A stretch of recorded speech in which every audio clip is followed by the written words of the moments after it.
آواز جرس کے سامعین کی خدمت میں محمود احمد کا سلام و آداب۔ بسم اللہ الرحمن الرحیم۔ معزز سامعین، جیسا کہ آپ جانتے ہیں کہ انسانی زندگی ایک مقصد کے لیے عطا کی گئی ہے۔ قرآن حکیم میں ارشاد باری تعالیٰ ہے جس کا ترجمہ ہے، کیا تم یہ گمان کرتے ہو کہ تم بے فائدہ پیدا کیے گئے ہو اور کیا تم ہماری طرف لوٹائے نہیں جاؤ گے؟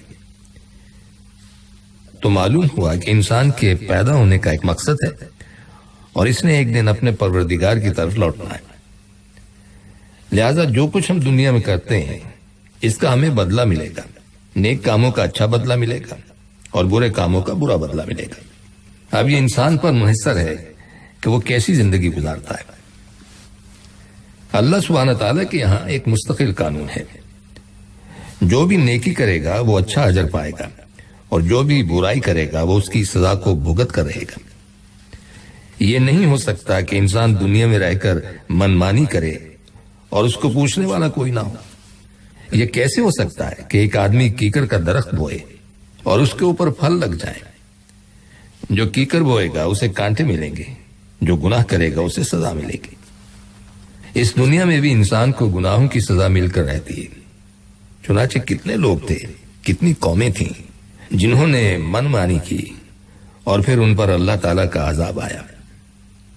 اس کے تذکرے قرآن حکیم میں موجود ہیں۔ کیا عبرت کے لیے یہ کافی نہیں کہ ابلیس جو ایک وقت میں بڑا عبادت گزار تھا، بڑا نیکوکار تھا، طاؤس الملائک کہلاتا تھا، اس نے زمین کے ہر چپے پر سجدے کیے تھے، اتنا عبادت گزار تھا، عرش تک اس کی پرواز تھی۔ اس نے اللہ سبحانہ تعالیٰ کی نافرمانی کی اور حضرت آدم علیہ السلام کو سجدے سے انکار کر دیا اور کافروں میں سے ہوا۔ چنانچہ اللہ سبحانہ تعالیٰ نے فرمایا، نکل جا میرے دربار سے، اپنے دربار سے نکال دیا، اور ساتھ ہی پروردگار نے یہ بھی کہہ دیا، وَإِنَّ إِلَيْكَ لَعْنَتِي إِلَىٰ يَوْمِ الدِّينِ، اب تجھ پر قیامت تک میری لعنتیں برسیں گی۔ کہاں رحمتوں کا مستحق تھا، کہاں لعنتوں کا مستحق ہو گیا۔ جب عبادت گزار تھا تو رحمتیں برستی تھیں اور جب گنہگار بنا تو لعنتوں کا حقدار بن گیا۔ یہ کتنا برا انجام ہے۔ قوم نوح کے ساتھ کیا ہوا؟ وہ حضرت نوح علیہ السلام کا مذاق اڑاتی تھی۔ جب اللہ سبحانہ تعالیٰ کی طرف سے آپ کو حکم ہوا کہ آپ کشتی بنائیے، تو جب وہ کشتی بنا رہے تھے تو آپ کی قوم کے لوگ ان کو کشتی بناتے ہوئے دیکھ کر کہتے، کیوں بنا رہے ہو؟ آپ فرماتے کہ طوفان آنے والا ہے۔ وہ کہتے تھے، یہاں تو ریت اڑتی ہے، ہر طرف صحرا ہے، ہم تو چاہتے ہیں کہ یہاں پانی جل جائے۔ وہ یوں ان کا مذاق اڑاتے تھے۔ بس پھر اللہ سبحانہ تعالیٰ کا جب فیصلہ آ گیا تو پروردگار نے حضرت نوح علیہ السلام کو فرمایا، اب آپ نے مجھ سے ان ظالموں کے بارے میں گفتگو نہیں کرنی۔ میرے پیغمبر، ہو سکتا ہے کہ آپ کا دل پسیج جائے، آپ کا دل نرم ہو جائے، آپ ان پر مہربان ہو جائیں، آپ مجھ سے ان کے بارے میں کلام مت کیجیے، اب انہوں نے غرق ہو کر رہنا ہے۔ چنانچہ ایسا طوفان آیا کہ پوری دنیا میں کہ سوائے وہ لوگ جو حضرت نوح علیہ السلام کی کشتی میں تھے باقی سب غرق ہو گئے۔ اسی طرح قوم عاد دنیا میں گزری ہے۔ مفسرین نے لکھا ہے کہ 60 ہاتھ چوڑے ان کے سینے ہوا کرتے تھے، لمبے لمبے قد ہوتے تھے، وہ پہاڑوں کو کھود کر گھر بناتے تھے، اور آج بھی دنیا میں ایسے مقامات موجود ہیں کہ پہاڑ کے اندر جائیں تو ان کے اندر آپ کو عجیب و غریب مکان بنے ہوئے محسوس ہوتے ہیں، جو آج کے اس سائنسی دور کے انسان کے بس سے بھی باہر ہیں۔ ان کو اپنی طاقت پر بڑا ناز تھا، کہتے تھے کون ہے ہم سے زیادہ طاقت والا، اور اللہ تعالیٰ نے بھی تصدیق کر دی۔ ان جیسی قوم پھر شہروں میں پیدا نہیں ہوئی، تو انہیں طاقت پر ناز تھا، گھمنڈ تھا، وقت کے نبی کی بات نہیں مانی۔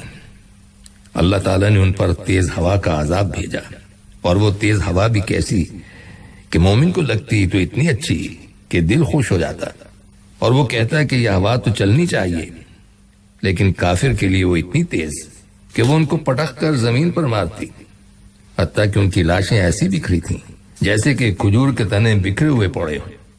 پوری قوم کو ختم کر کے رکھ دیا۔ قوم سمود حضرت صالح علیہ السلام کی قوم تھی، کہنے لگی کہ آپ ہمیں کوئی معجزہ دکھائیے۔ انہوں نے دعا کی، چنانچہ اللہ سبحانہ تعالیٰ نے پہاڑ میں سے ایک اونٹنی نکال دی۔ اس کا ایک بچہ بھی تھا، وہ اتنا دودھ دیتی تھی کہ سارے گاؤں والے اسے پیتے تھے، مگر اس کی خوراک بھی اتنی تھی کہ ایک دن گاؤں والے پانی بھر سکتے تھے اور ایک دن وہ اونٹنی پانی پی لیتی تھی۔ حضرت صالح علیہ السلام نے فرمایا کہ اس کو تم کچھ نہ کہنا، یہ اللہ کی نشانی ہے، مگر ایک بدکار عورت کے پیچھے کچھ لوگوں نے آ کر اس اونٹنی کی ٹانگیں کاٹ دی اور بالآخر اسے مارا۔ نتیجہ کیا ہوا کہ ایک تیز آواز آئی۔ حضرت صالح علیہ السلام نے فرمایا تھا کہ اس اونٹنی کو کچھ نہ کہنا ورنہ دردناک عذاب ملے گا۔ جب انہوں نے بات نہیں مانی تو ایک کڑک آواز آئی جیسے بجلی کڑکتی ہے۔ اگلے دن سب اپنے گھروں کے اندر مردے پڑے ہوئے ملے۔ قوم لوط کے لوگ غیر فطری عمل کیا کرتے تھے۔ حضرت لوط علیہ السلام نے انہیں بہت سمجھایا۔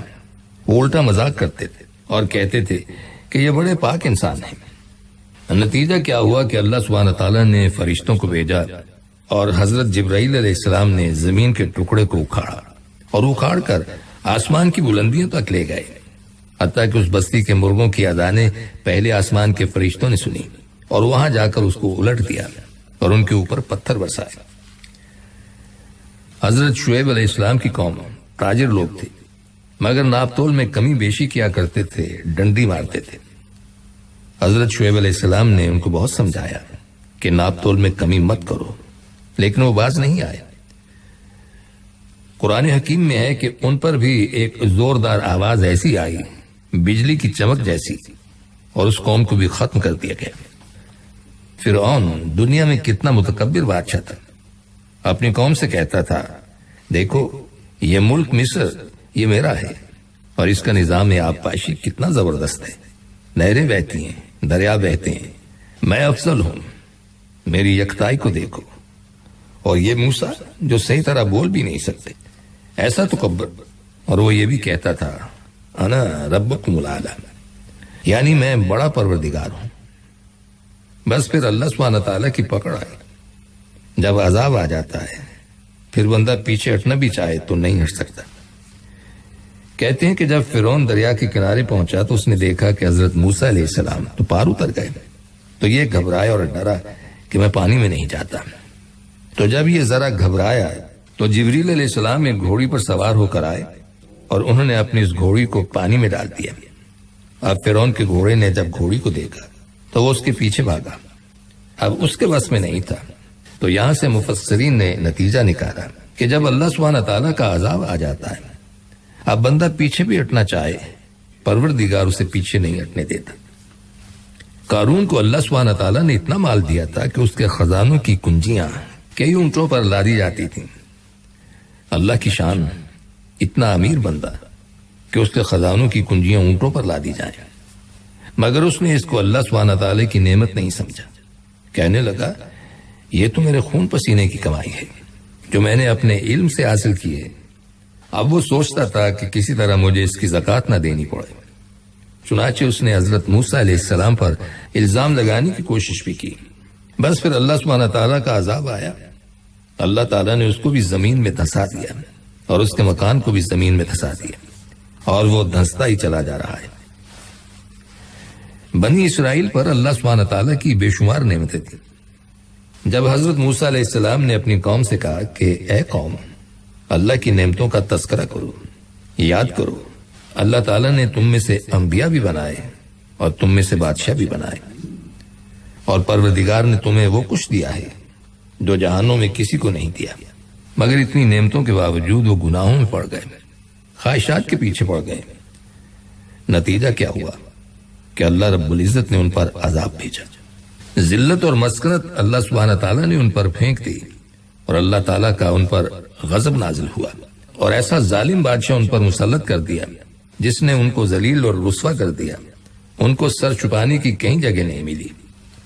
تو سامعین، یہ سب واقعات بتاتے ہیں کہ جس نے بھی دنیا میں اپنی من مانی کی، اپنے رب کی نافرمانی کی، بالآخر اس پر اللہ تعالیٰ کی پکڑ آ گئی۔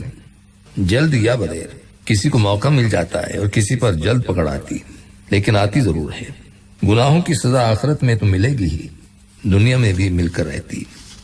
تو سامعین، ان سب باتوں سے معلوم ہوا کہ جو کچھ بھی انسان پر حالات آتے ہیں یہ اس کے اپنے اعمال کا نتیجہ ہوتا ہے۔ جیسے اعمال ہوں گے ویسے ہی حالات ہوں گے۔ اچھے اعمال کریں گے تو حالات اچھے ہوں گے، اور برے اعمال کریں گے تو حالات برے ہوں گے۔ تو یہ ہمارے اپنے اعمال اور اپنے کرتوت ہوتے ہیں جس کی ہمیں سزا ملتی۔ ان کلمات کے ساتھ ہی ہمارے آج کے پروگرام کا وقت بھی اب ختم ہوتا ہے، اس دعا کے ساتھ کہ اللہ تعالی ہم سب کو صراط مستقیم پر چلنے کی توفیق عطا فرمائے، آمین۔ آئندہ ملاقات تک کے لیے محمود احمد کو اجازت دیجیے، اللہ حافظ۔